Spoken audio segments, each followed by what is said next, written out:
Bienvenue au webinaire essonien numéro 2 sur la géothermie, un levier pour le confort d'été. Je suis Thibaut Rouquet, animateur chaleur renouvelable au sein de l'ALEC Ouest Essonne. Je pense donc judicieux de vous présenter ce qu'est le réseau animateur chaleur renouvelable. Puis désolé pour ceux qui ont également participé au webinaire la semaine dernière pour cette représentation du réseau, on va dire. Le réseau des animateurs chaleur renouvelable est un réseau qui a été initié par l'ADEME Île-de-France pour faciliter l'émergence de projets de chaleur renouvelable auprès de porteurs de projets publics ou privés.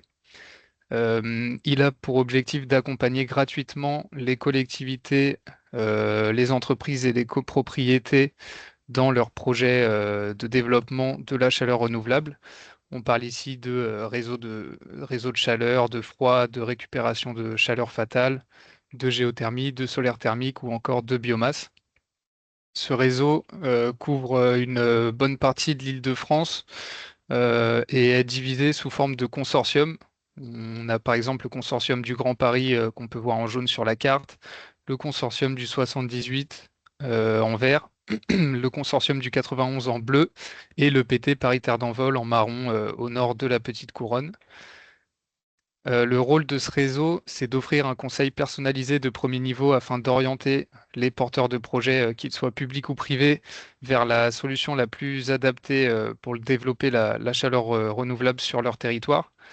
Nous intervenons dès la première phase d'un projet pour pouvoir bien quadriller le projet et s'orienter vers la technologie la plus adaptée pour tout type de projet.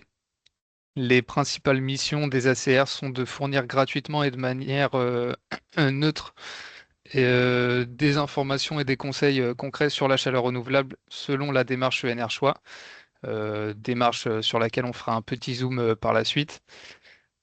Étudier l'opportunité technique et économique d'un projet, notamment à travers des notes d'opportunité pour chaque type d'énergie que nous pouvons rédiger.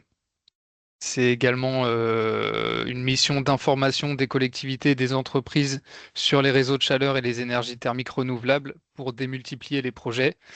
Et pour finir, c'est un travail de suivi et d'observation des projets afin de valoriser des retours d'expérience auprès de futurs potentiels porteurs de projets. Si on fait un zoom sur le consortium 91, il est composé de 3 animateurs chaleur renouvelables répartis sur 3 territoires distincts. Donc, il y a moi-même au sein de l'ALEC Ouest Essonne qui couvre la partie nord-ouest de l'Essonne. C'est la partie bleue un peu plus foncée qu'on peut voir. Michaela Mordet au sein de l'ALEC Sud Parisienne qui couvre le nord-est du département. Et Jessica Lapère au conseil départemental qui couvre tous les territoires restants. Pour nous formuler une demande et entrer en contact avec nous si vous avez un projet de chaleur renouvelable, il y a un formulaire de prise de contact avec votre ACR référent. C'est le lien qu'on peut voir en bas à droite de la diapositive qui d'ailleurs vous sera donnée à la fin. Donc si vous voulez prendre contact, voilà, sur ce lien, vous avez un formulaire à remplir qui vous orientera directement vers l'ACR de votre territoire. Donc si on fait un petit zoom sur la démarche ENR Choix, il s'agit d'un outil de priorisation des choix dans les projets de développement de chaleur renouvelable qui a été créé par l'ADEME Île-de-France et qui se répand actuellement à l'échelle nationale. Il sert donc à prioriser les choix et le type d'énergie à mettre en place. Il oriente notamment les porteurs de projets vers, dans un premier temps, la réduction des besoins. On parle ici de sobriété avec notamment la régulation des systèmes de chauffage ou encore des éco-gestes. On parle également d'efficacité énergétique avec des enveloppes performantes avec une bonne isolation thermique du bâtiment. Une fois qu'on a bien pensé la réduction des besoins, on commence à penser mutualisation de ces besoins, mais également des moyens de production, en pensant dans un premier temps à se raccorder à un réseau de chaleur et ou de froid existant, dont la couverture en énergie renouvelable est supérieure à 50%. Si ce n'est pas possible, on peut penser à la création d'un nouveau réseau de chaleur, toujours avec ce seuil de 50% d'énergie renouvelable, ou choisir une solution d'énergie renouvelable et de récupération en pied d'immeuble. Donc ça va être par exemple une installation de géothermie pour des logements collectifs. Une fois qu'on a bien pensé la réduction et la mutualisation, on va pouvoir commencer à réfléchir à l'optimisation et la priorisation des énergies renouvelables qui peuvent être mises en place, en commençant par une énergie non délocalisable déjà existante avec la récupération de chaleur fatale, par exemple sur les eaux usées, sur des bâtiments industriels, des data centers ou alors des unités d'incinération des ordures ménagères. Si ces solutions ne sont pas possibles pour le projet, on peut réfléchir à des énergies non délocalisables toujours, mais à créer, donc comme la géothermie, qui est le sujet qu'on va traiter aujourd'hui, ou le solaire thermique qu'on a pu traiter lors du webinaire la semaine dernière. Et pour finir, si ces énergies ne sont toujours pas adaptées, on peut penser à une énergie cette fois-ci délocalisable à créer, comme la biomasse. Il faut savoir également que les subventions de l'ADEME, comme le Fonds Chaleur, sont conditionnées au bon respect de cette démarche ENR Choix. Donc, l'ADEME se réserve le droit de refuser d'accorder les subventions si on s'oriente par exemple sur de la biomasse alors qu'un projet de géothermie serait adapté. Maintenant, je vais laisser la parole à Armand Pomard de l'Association française des professionnels de la géothermie pour qu'il nous parle plus en détail de la géothermie. Hop, arrêtez de partager l'écran. Bonjour Lancer. à toutes et tous, Armand Pomard, animateur régional géothermie. Merci Thibaut pour l'introduction et merci au réseau d'animation chaleur renouvelable essonien de me faire intervenir pour vous parler de géothermie. Alors moi-même, je fais partie d'un autre réseau, le réseau national des animateurs géothermie. On est un certain nombre en France et on est structuré pour partager les bonnes expériences et surtout faire monter en compétence tous les acteurs des territoires.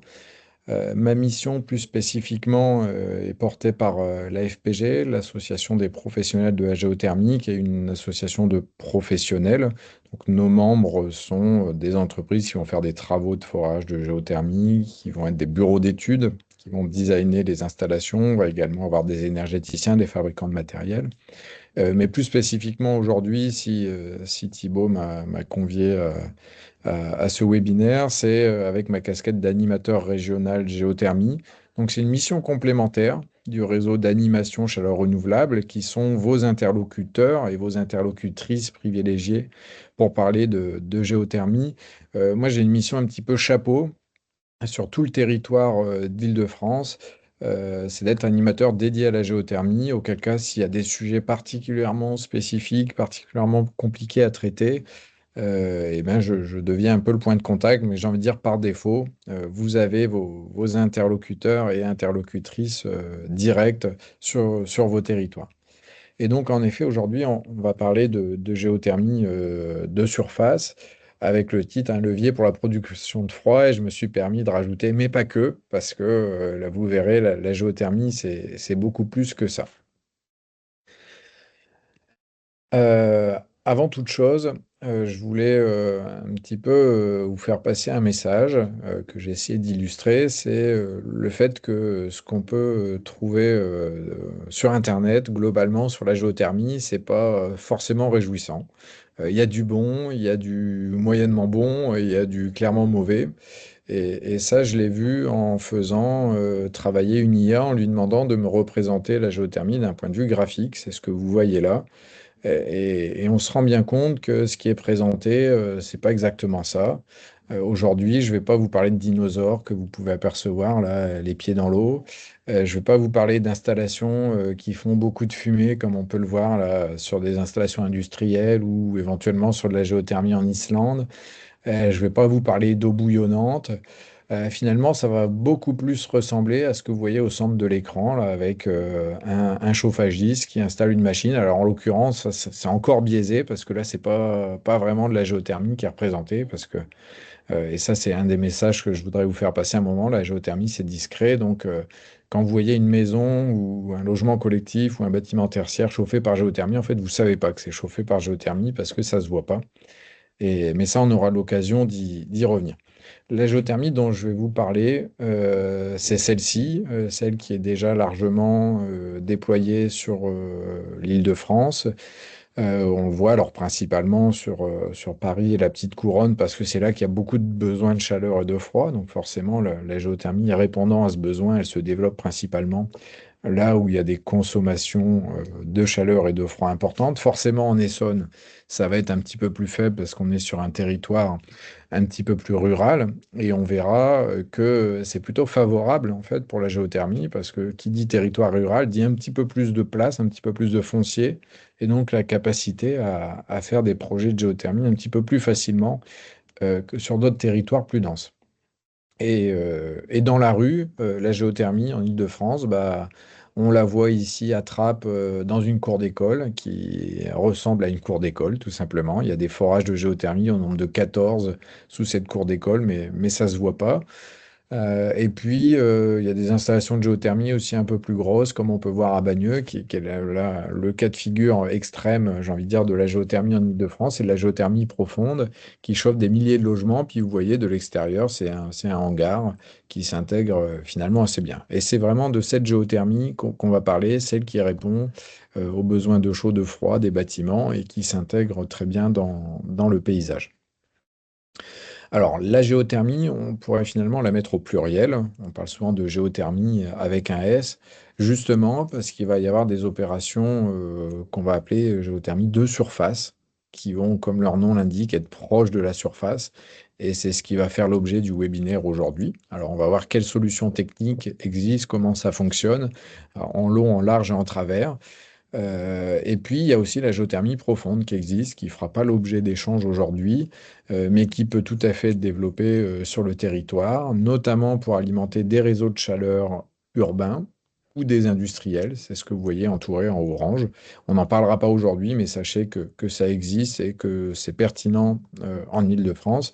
Et puis, on ne parlera pas de géothermie un petit peu plus extravagante qu'on va faire en territoire outre-marin, à proximité de zones volcaniques, ou qu'on va faire dans des contextes géologiques très spécifiques, comme l'Alsace, par exemple. C'est des choses qui se développent en France, mais qu'on ne verra pas se développer en Île-de-France parce qu'on n'a pas la même géologie. Donc nous, en Île-de-France, géothermie de surface, géothermie profonde, et aujourd'hui, dans le cadre de ce webinaire, on va vraiment se focaliser sur la géothermie de surface. Alors cette géothermie de surface, elle est accessible comme toutes les géothermies sous nos pieds. C'est une ressource qui est abondante, qui est en première approche disponible absolument partout sous vos pieds, puisque le sous-sol essonien, tout comme le sous-sol national, tout comme le sous-sol mondial, est riche en énergie par sa température. Et donc si on vient prélever cette température, on va pouvoir alimenter différents bâtiments. Mais ça, une fois de plus, on reviendra dessus de manière précise. Le point commun de ces géothermies de surface, c'est le fait qu'elles mobilisent une ressource souterraine à température tiède. En géothermie de surface, vous ne verrez pas des températures très élevées.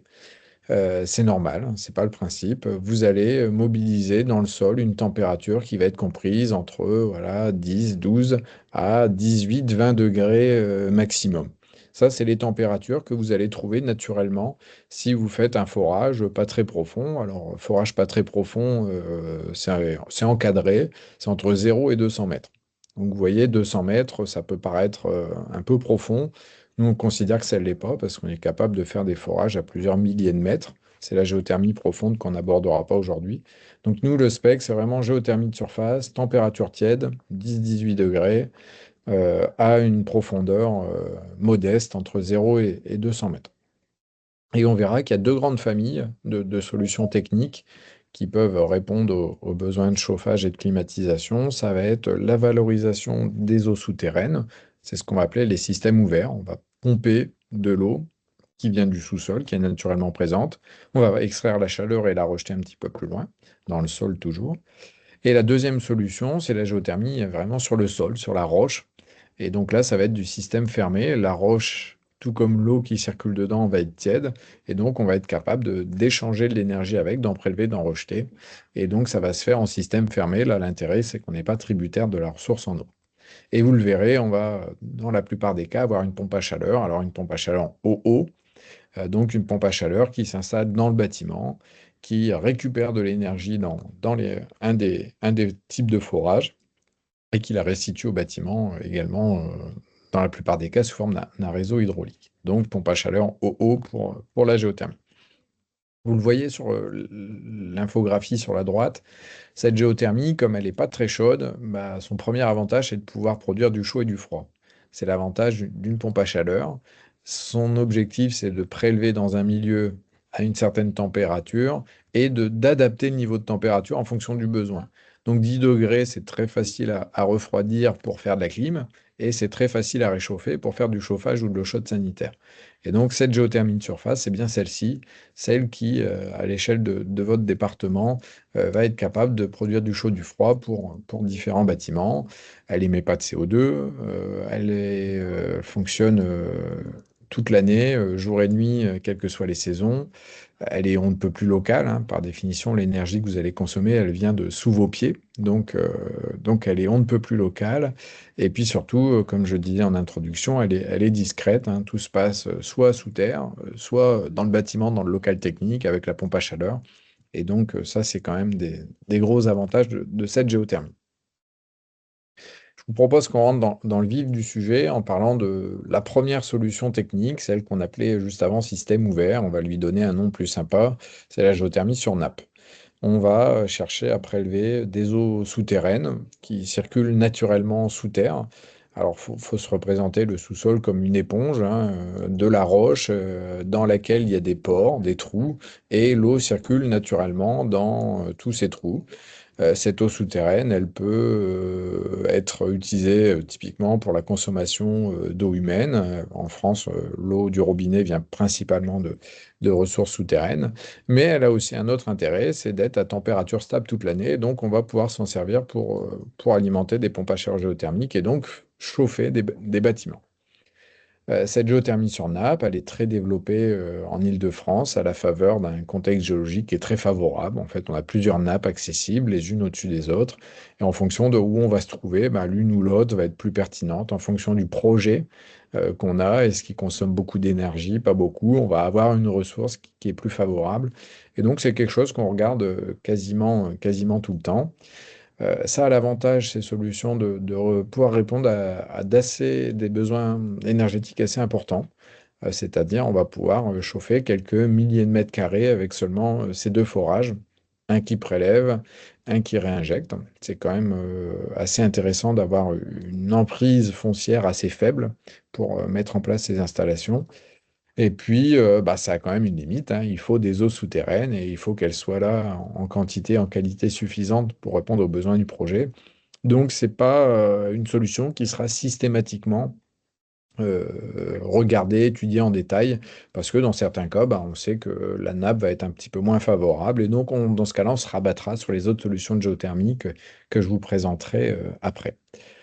L'inconvénient, quand même, il faut le noter, hein, c'est comme on pompe de l'eau qui est naturellement présente dans le sol, eh ben, cette eau, si elle est de qualité moyenne, bah, elle va pouvoir, dans certains cas, encrasser les forages. Et donc, ça va obliger le maître d'ouvrage à être assez rigoureux sur l'entretien. Alors, rien d'impossible, rassurez-vous, mais il faut le garder en tête. Et vous le verrez sur les autres solutions. À l'inverse, les systèmes fermés n'ont pas ou peu besoin d'entretien et c'est leur force.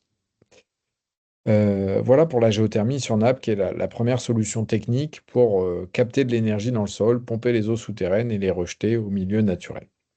Deuxième solution, les sondes géothermiques, qui, elles, s'implantent absolument partout sur le territoire essonien.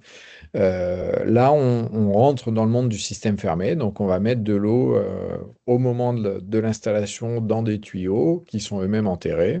Là, ils sont enterrés verticalement dans ce qu'on va appeler une sonde géothermique verticale, dont vous avez le schéma ici.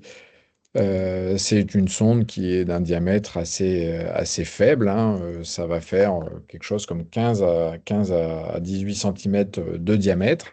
Ça va être donc implanté en profondeur dans un forage cimenté et on va faire circuler constamment de l'eau en circuit fermé dedans.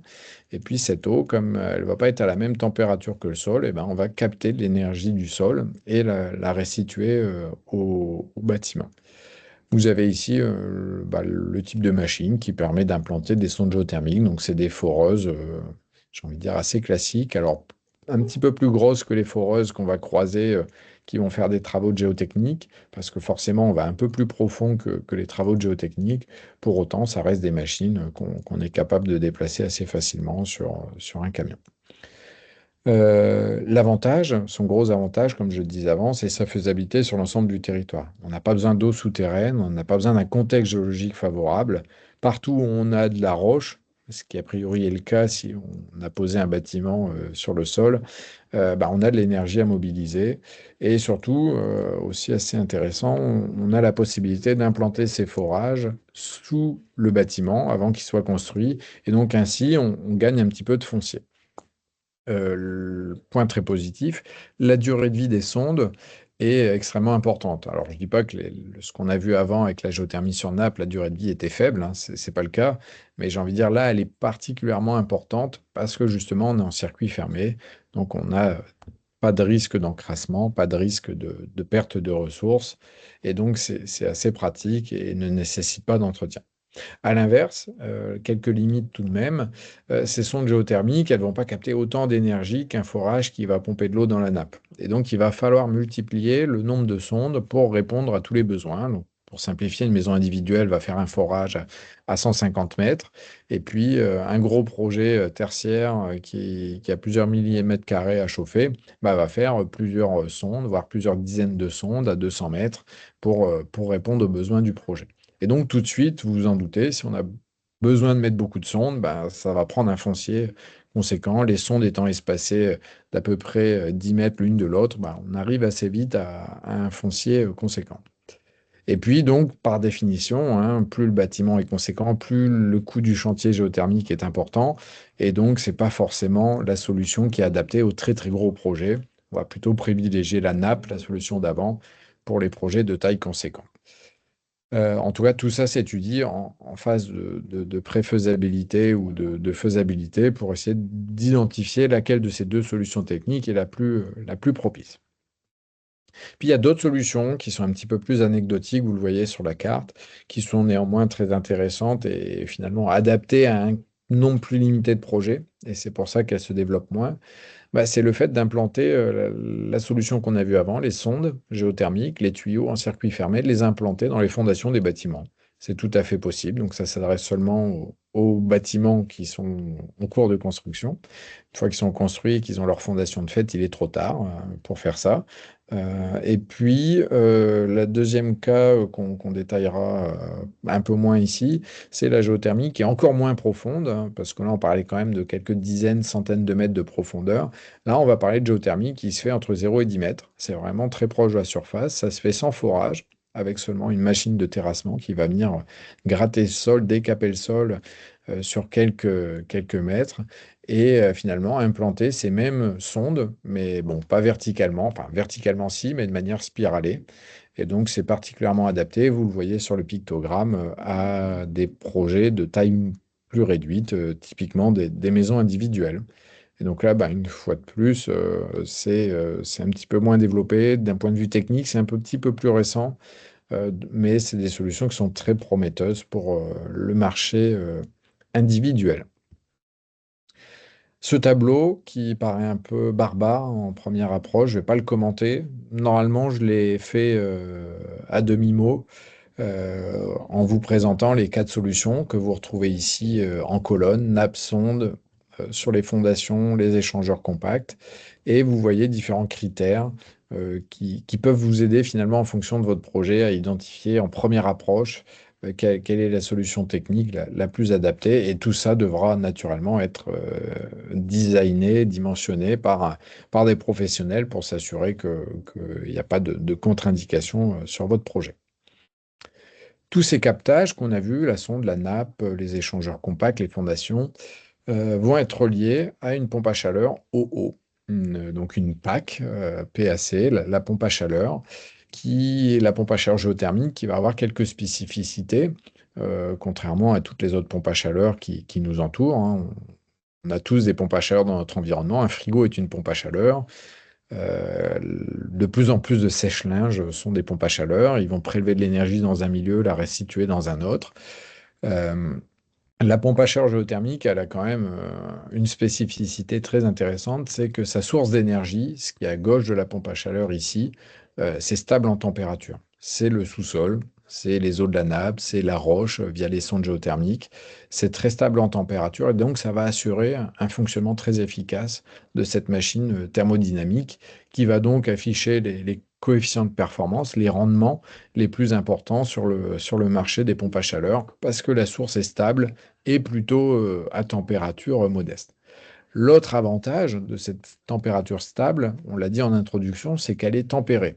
Et donc, quand notre source est tempérée, on va pouvoir faire facilement dans notre bâtiment à chauffer, dans notre boucle secondaire, on va être capable de faire du chaud. Alors du chaud à différents régimes de température, du chaud pour faire du chauffage, donc basse, moyenne, éventuellement haute température, même si ce n'est pas l'idéal, on le verra après. On va pouvoir traiter l'eau chaude sanitaire également, on va pouvoir répondre à des besoins industriels, agroalimentaires, pourquoi pas. On va pouvoir faire du frais. L'avantage, c'est que ça fonctionne de manière passive. Vous avez du frais dans le sol, vous voulez me faire du frais dans le bâtiment, bah, vous n'avez même pas besoin de la pompe à chaleur, vous passez outre et vous êtes encore plus performant. Ou bien on va pouvoir faire du froid. Votre machine, vous la faites fonctionner dans l'autre sens et vous allez enlever de la chaleur du bâtiment et la stocker dans le sol. Et donc ça, on reviendra dessus aussi, hein. Cette notion de stockage, elle est importante et c'est le gros point positif de la géothermie. Pour se donner une idée, la performance d'une machine, c'est de l'ordre de 400%. Ça veut dire quand vous consommez une unité d'électricité, parce que bon, la géothermie, c'est pas magique non plus, ça fonctionne pas tout seul, il faut mettre un petit peu d'électricité dans le système. C'est ce que vous voyez ici au niveau du compresseur qui va consommer de l'électricité. Quand vous consommez ici 1 kWh d'électricité, vous restituez ici 4 kWh d'énergie à votre bâtiment. Et donc, vous avez prélevé 3 kWh gratuits dans le sol. Et donc, vous comprenez tout l'intérêt d'avoir investi dans des forages et dans une pompe à chaleur géothermique pour produire une énergie derrière qui est très compétitive parce que elle est simplement proportionnée au coût de l'électricité et plutôt à un quart de ce que vous consommez ici est réellement à acheter. Mais ça, c'est pas le tout, hein, on l'a vu, on peut faire du chaud, de l'eau chaude sanitaire et surtout, on peut optimiser le système. Ce qui est idéal pour qu'une installation de géothermie de surface soit performante, c'est que le bâtiment lui-même et notamment les émetteurs de chaleur ou de frais dans le bâtiment soient performants. Je ne suis pas en train de dire que si vous avez dans votre bâtiment des émetteurs qui ne sont pas performants, il ne faut pas faire de géothermie. Ce n'est pas du tout ce que je dis. Ce que je dis, c'est que si le bâtiment est particulièrement adapté, la géothermie est encore plus pertinente. Et donc, ça veut dire que si on réfléchit à un projet global de rénovation, bah, ça peut être pertinent, en parallèle de faire de la géothermie, de travailler sur l'enveloppe du bâtiment. Si vous isolez votre bâtiment, il a besoin de moins d'énergie, donc de moins de température, donc la géothermie est plus performante. Ou bien si vous décidez de faire une rénovation et de remplacer des anciens émetteurs, des radiateurs haute température qui commencent à vieillir, par des émetteurs basse température, une fois de plus, vous rendez encore plus performante la géothermie. Mieux que ça, si vous passez à des émetteurs qui sont considérés comme réversibles, c'est-à-dire qu'ils peuvent émettre du chaud et émettre du froid, bah, votre géothermie, elle est encore plus performante parce qu'elle est capable de faire les deux et donc sans surcoût.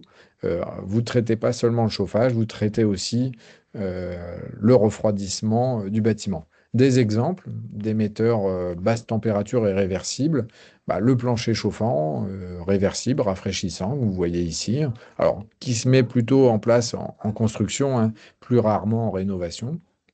Et en rénovation, quelque chose qui est assez adapté, bah, c'est de passer via des ventilos convecteurs. Donc, vous avez un réseau d'eau qui passe dans les radiateurs. Et plutôt que ce radiateur émette de la chaleur directement dans l'air, il y a un soufflage d'air dessus. Et donc, le fait de souffler cet air vous permet à la fois de souffler de l'air et donc de le réchauffer si l'eau qui est dans les tubes est chaude, ou de refroidir l'air si l'eau qui est dans les tubes est froide. Et donc ça, c'est vraiment un point positif pour rendre encore plus favorable la géothermie. Ce froid, on va s'y attarder encore un peu parce que c'est vraiment la spécificité de la géothermie et finalement une des seules énergies renouvelables capables de produire du froid de manière performante. Je vais faire ici référence à une étude qu'on a publiée à la FPG sur le rôle de la géothermie dans la climatisation et le rafraîchissement. Plusieurs avantages qui sont mis en avant dans le rapport, mais je ne vais pas m'attarder dessus, je préfère que vous alliez le consulter, c'est beaucoup plus riche que ça. Bah, c'est un avantage compétitif. L'installation de géothermie, qu'elle fasse du chaud ou du froid, globalement, elle va coûter la même chose.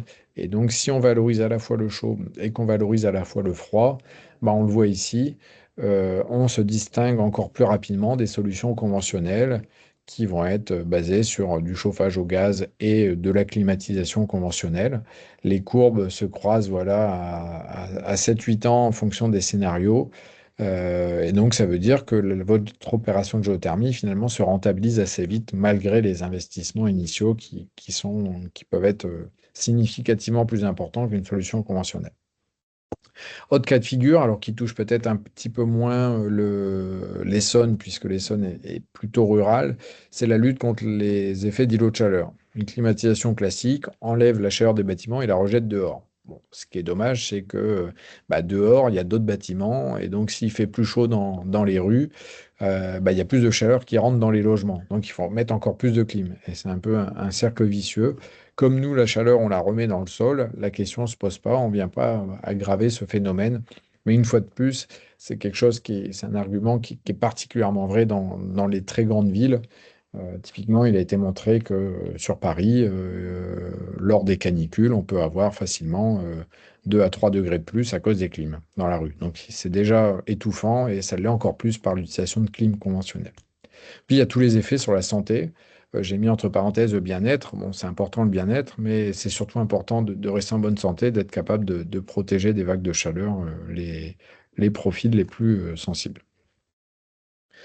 Un mot que j'ai utilisé avant et que j'illustre ici, c'est la notion de stockage.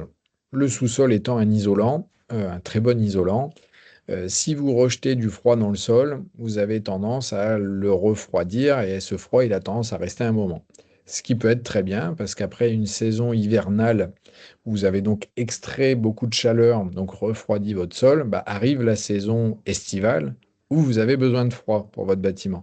Et donc l'avantage, si vous avez une solution de géothermie qui fait le chaud et le froid, c'est que vous allez avoir déjà un stock de froid et qui va vous rendre votre géothermie encore plus performante. Alors, c'est notamment vrai pour les sondes, un petit peu moins pour les nappes. Vous vous en doutez, les nappes, c'est quelque chose de mobile.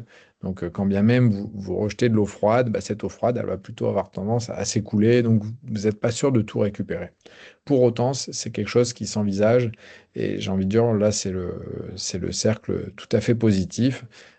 Si vous avez besoin des chauds et de froid, la géothermie vous permet la géothermie se rend encore plus performante, pas intrinsèquement. Et puis surtout, la géothermie, elle va se coupler avec d'autres sources d'énergie qui ont été abordées lors du premier webinaire, à savoir notamment le solaire thermique. Il est tout à fait possible de coupler du solaire thermique, qui a des avantages et des inconvénients, à de la géothermie, qui a des avantages et des inconvénients. Typiquement, le gros défaut du solaire thermique, c'est que quand on a besoin de beaucoup d'énergie en chauffage, c'est l'hiver. Or, c'est là qu'il y a moins d'ensoleillement, donc moins d'énergie à récupérer. L'inconvénient de la géothermie, c'est qu'on va avoir du mal ou ça va coûter très rapidement cher de produire beaucoup d'énergie. Mais comme la géothermie est capable intrinsèquement de faire du stockage de manière performante, eh bien, on va coupler les deux et on va stocker la chaleur accumulée pendant l'été dans le sol. Et comme ça, on va pouvoir la restituer quelques mois plus tard, en plein cœur de l'hiver, de manière très, très intéressante. Autre solution, qui est une variante finalement, c'est pas de mettre du solaire thermique en toiture ou en façade, ça va être de capter l'énergie qui est dans les chaussées, dans la route, qui, vous le savez, en France, est principalement fait de macadam, une matière très sombre qui va donc capter beaucoup, particulièrement de l'énergie. Et donc, on peut tout à fait mettre des tuyaux dans ces routes, alors plutôt sur des parkings, hein, c'est quand même plus commode. Et donc, on va faire circuler de l'eau dans ces routes. Et donc, on va récupérer de l'eau chaude. Et cette eau chaude, si on l'envoie dans le sol, ben, on va pouvoir, une fois de plus, réchauffer un petit peu le sol et donc être un peu plus performant l'hiver.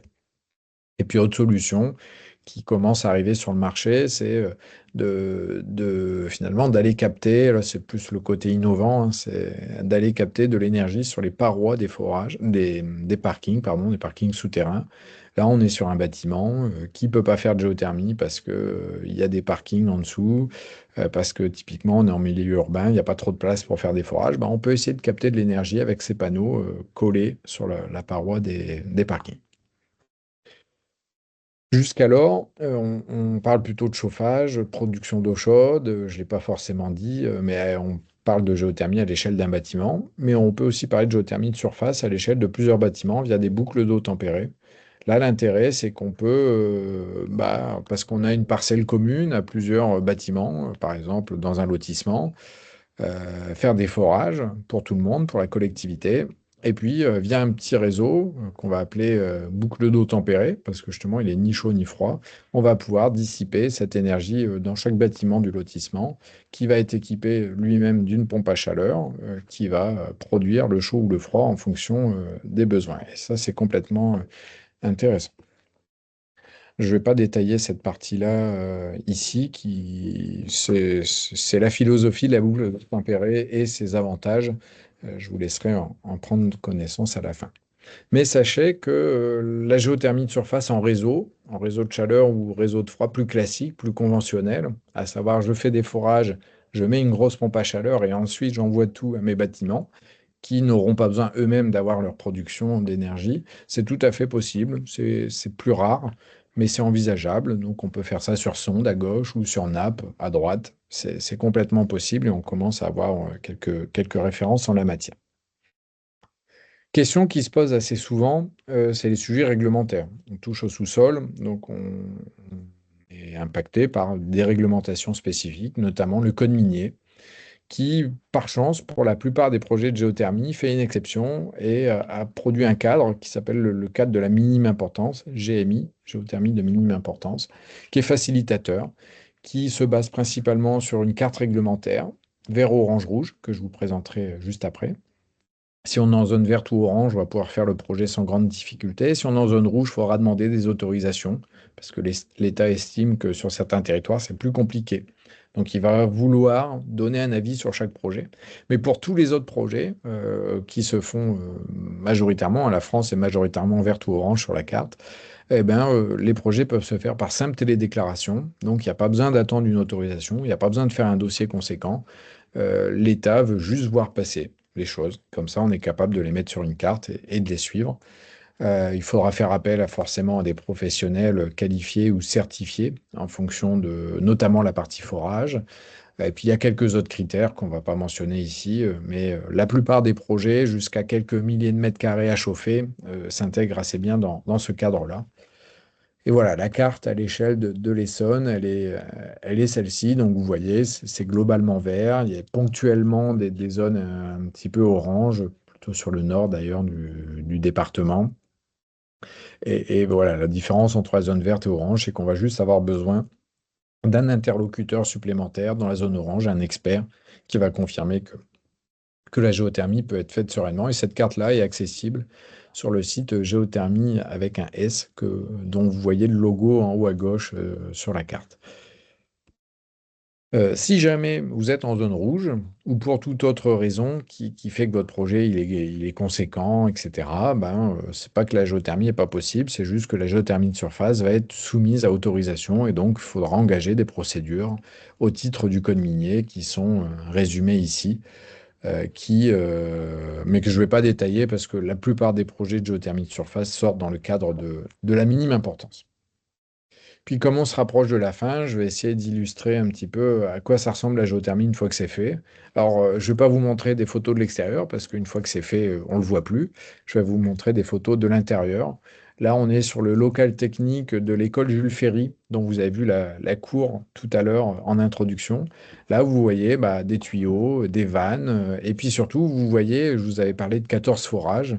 Eh ben, écoutez, je ne vous ai pas menti, vous voyez ici les 14 arrivées des forages et puis les 14 retours. Là, on est dans de la géothermie sur sonde. Donc, je pompe de l'eau dans un tuyau et je la repousse dans le même tuyau, puis elle fait son circuit fermé. Et donc là, vous avez l'arrivée de la géothermie dans le local, et puis après, vient un certain nombre de réseaux. On va passer dans les pompes à chaleur, on va passer dans des filtres, on va passer dans les ballons de stockage, etc. Et c'est ça qui va vous permettre de stocker votre énergie. Et puis ça, c'est des projets qui sont plus sur géothermie, sur nappe, où vous avez l'arrivée d'un forage avec une eau qui peut être plus ou moins chargée, qu'il va donc falloir filtrer. Vous avez ici un filtre en cyclone en exemple. Donc finalement, rien de bien savant, hein, c'est un local technique, c'est de la tuyauterie, c'est pas très contraignant. Et puis pour conclure mon propos, c'est juste de dire et de rappeler que la géothermie de surface, c'est une quantité d'énergie gigantesque dans le sol, largement supérieure à ce dont on a besoin en surface. Donc vous voyez ici, à l'échelle de la métropole du Grand Paris, une étude poussée a été faite et montre que la géothermie, à part dans l'ultracentre de Paris où on peut couvrir que 10 à 20% des besoins de chaleur, partout ailleurs, on peut couvrir 50 à 60% des besoins de chaleur. Donc en Essonne, croyez-moi, on pourrait couvrir, si on faisait de la géothermie de surface absolument partout, plus de 60% des besoins en énergie, en chaud et en froid, pour les bâtiments à usage tertiaire, à l'usage de logement. Et puis ici sont tous les avantages de la géothermie, mais que j'ai normalement passé en revue au fil de mon propos. Donc je ne vais pas les redétailler, je les laisse afficher ici. C'est vraiment tous les points positifs de la géothermie. Également, dans le support qui vous sera transmis, vous verrez dans les diapositives qui suivent des références, de la documentation complémentaire si vous voulez approfondir le sujet. Merci beaucoup Armand pour cette présentation très claire. On arrive au bout du webinaire, mais on a encore le temps de répondre à quelques questions. Si jamais vous en avez, n'hésitez pas à vous démuter et à les poser directement. Bon, il semblerait qu'il n'y ait pas de questions, ça veut dire que c'était suffisamment clair, j'imagine. Donc je vous remercie pour cette participation à ce webinaire et je te remercie Armand pour ta participation également. Et pour certains, on se retrouve la semaine prochaine pour le webinaire essonien numéro 3 sur les réseaux de chaleur. Beaucoup. Bon après-midi. Merci, au revoir.